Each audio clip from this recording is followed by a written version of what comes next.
I'm just wondering, phylogenetically, in terms of comparing ourselves to so-called lower animals, where do you think consciousness emerges? Do you think there's something that's like to be a fly, say? That's a really hard problem. I mean, I have to be agnostic about this. And again, it's just striking how people in general's views on these things seems to have changed over the last recent decades. It seems completely unarguable to me that all other mammals have conscious experiences of one sort or another. I mean, we share so much in the way of the relevant neuroanatomy and neurophysiology, exhibit so many of the same behaviors that it would be remarkable to claim otherwise. It actually wasn't that long ago that you could still hear people say that consciousness was so dependent on language that they wondered whether human infants were conscious, to say nothing of dogs and anything else that's not human. Yeah, that's absolutely right. I mean, that's a terrific point. And this idea that consciousness was intimately and constitutively bound up with language or with higher order executive processing of one sort or another, I think just exemplifies this really pernicious anthropocentrism that we tend to bring to bear sometimes without realizing it. We think we're super intelligent, we think we're conscious, we're smart, and we need to judge everything by that benchmark. And what's the most advanced thing about humans? Well, if you're gifted with language, you're going to say language. And it now already, with a bit of hindsight, seems to me anyway rather remarkable that people should make these, I can only think of them as just quite naive errors to associate consciousness with language. It's not to say that consciousness and language don't have any intimate relation. I think they do. Language shapes a lot of our conscious experiences. But certainly it's a very, very poor criterion with which to attribute subjective states to other creatures. So mammals for sure. Right?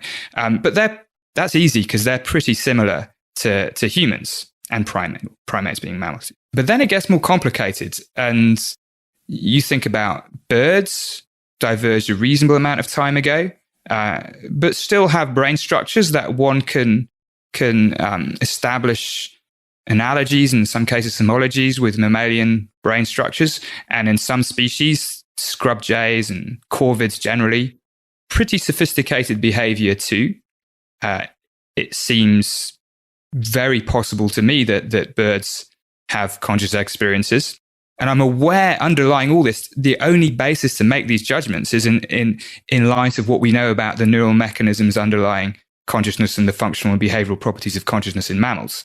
It has to be this kind of slow extrapolation because we lack the mechanistic answer and we can't look for it in another species.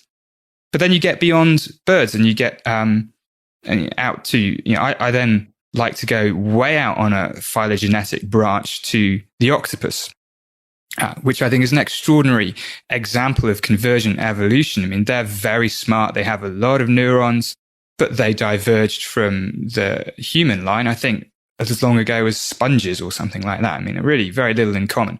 And, but they have incredible differences too. 3 hearts, 8 legs, arms. I'm never sure whether it's a leg or an arm, that behave semi-autonomously. And one is left, when you spend time with these creatures, I've been lucky enough to spend a week with them in a lab in Naples.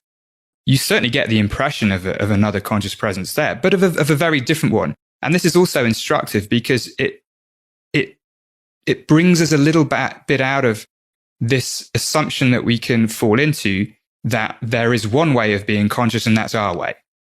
There is a huge space of possible minds out there. And the octopus is a very definite example of a very different mind and very likely conscious mind too. Now, when we get down to, not really down, I don't like this idea of organisms being arranged on a single scale like this, but certainly creatures like fish, insects are simpler in all sorts of ways than mammals. And here it's really very difficult to know where to draw the line, if indeed there is a line to be drawn, if it's not just a gradual shading out of consciousness that with grey areas in between and no categorical divide, which I think is equally possible. Many fish display behaviors which seem suggestive of consciousness. They will self-administer analgesia when they're given painful stimulation. They will avoid places that have been associated with painful stimulation and so on.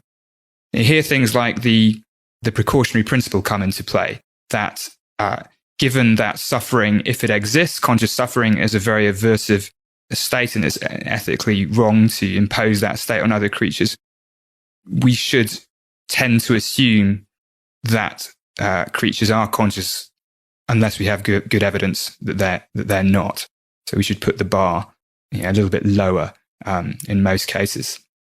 Let's talk about some of the aspects of consciousness that you have identified as being distinct. There are at least three. You've spoken about the level of consciousness, the contents of consciousness, and the experience of having a conscious self that many people, as you said, conflate with consciousness as a mental property. There's obviously a relationship between these things, but they're not the same. Let's start with this notion of the level of consciousness, which really isn't the same thing as wakefulness. Can you break those apart for me? How is being conscious non-synonymous with being awake in the human sense? Sure. Let me just first amplify what you said, that in making these distinctions, I'm certainly not pretending that these dimensions of level, content, and self pick out completely independent aspects of conscious experiences. There are lots of interdependencies. I just think they're heuristically useful ways to address the issue. We can do different kinds of experiments and try to isolate distinct phenomenal properties and their mechanistic basis by making these distinctions.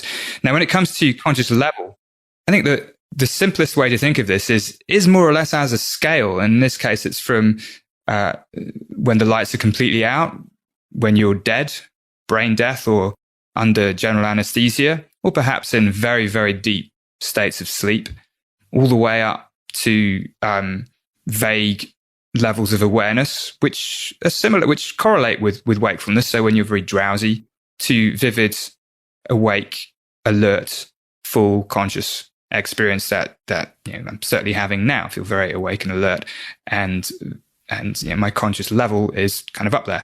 Now, in most cases, the level of consciousness articulated this way will go along with wakefulness or physiological arousal. When you fall asleep, you lose consciousness, at least in early stages.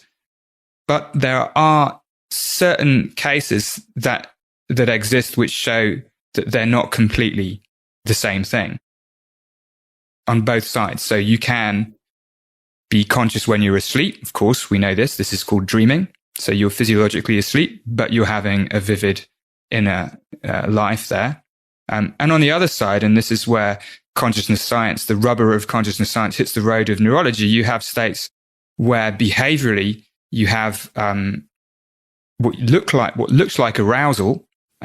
This used to be called the vegetative state. It's been kind of renamed several times now, the wakeful unawareness state, where the idea is that the body is still going through physiological cycles of arousal from sleep to wake, but there is no consciousness happening at all. The lights are not on.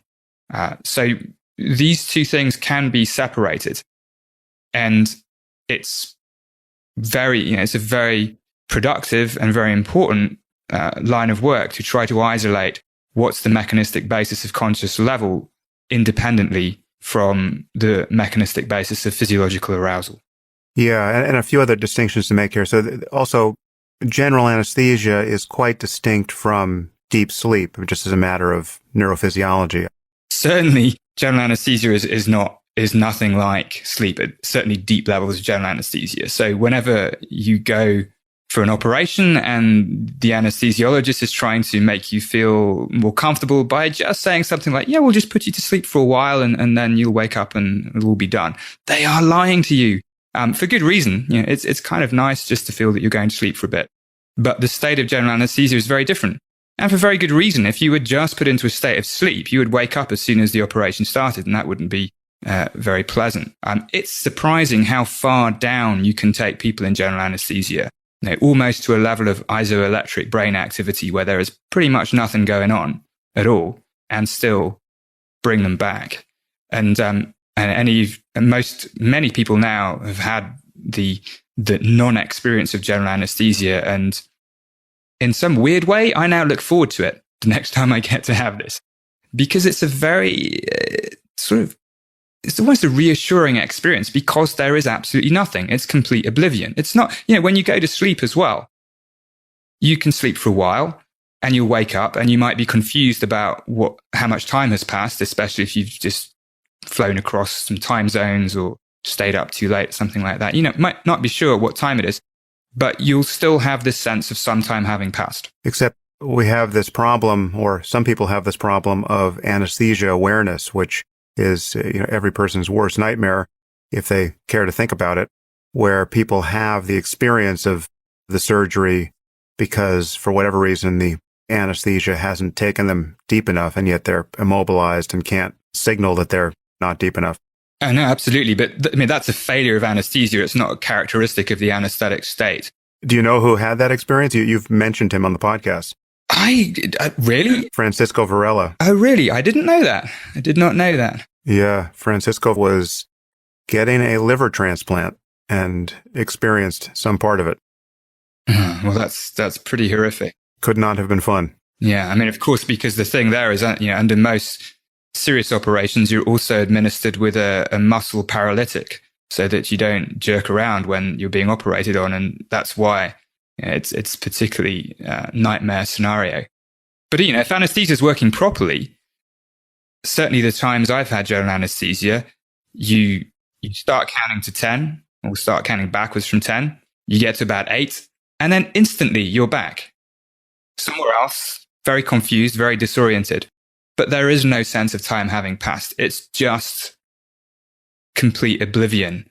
And I found that really reassuring, because we can think conceptually about not being bothered about all the times we were not conscious before we were born, and therefore we shouldn't worry too much about all the times we're not going to be conscious after we die. But to experience these moments of complete oblivion during a lifetime, or rather, the edges of them, I think is a very enlightening kind of experience to have. Although there's a place here where the hard problem does emerge, because it's very difficult, perhaps impossible, to distinguish between a failure of memory and oblivion. Has consciousness really been interrupted? Take anesthesia and deep sleep as separate but similar in the sense that most people think there was a hiatus in consciousness. I'm prepared to believe that that's not true of deep sleep, but we just don't remember what it's like to be deeply asleep. I'm someone who often doesn't remember his dreams, and I'm prepared to believe that I dream every night. And we know, even in the case with general anesthesia, they give amnesic drugs so that you won't remember whatever they don't want you to remember. And I recently had the experience of not going under a full anesthesia, but having what's called a twilight sleep for a procedure. And there was a whole period afterwards where I was coming to about a half hour that I don't remember. And, it was clear to my wife that I wasn't going to remember it, but she and I were having a conversation. I was talking to her about something. I was saying how, perfectly recovered I was and how miraculous it was to be back. And she said, yeah, but you're not going to remember any of this. You're not going to remember this conversation. And I said, okay, well, let's test it. You say something now and we'll see if I remember it. And she said, this is the test, dummy. You're not going to remember this part of the conversation. And I have no memory of that part of the conversation. It's a good test. Yeah. No, you're right, of course, that even in stages of deep sleep, people underestimate the presence of conscious experiences. And this has been demonstrated by experiments called serial awakening experiments, where you'll just wake somebody up at various times during sleep cycles and ask them straight away, what was in your mind? And quite often people... If you'd like to continue listening to this conversation, you'll need to subscribe at samharris.org.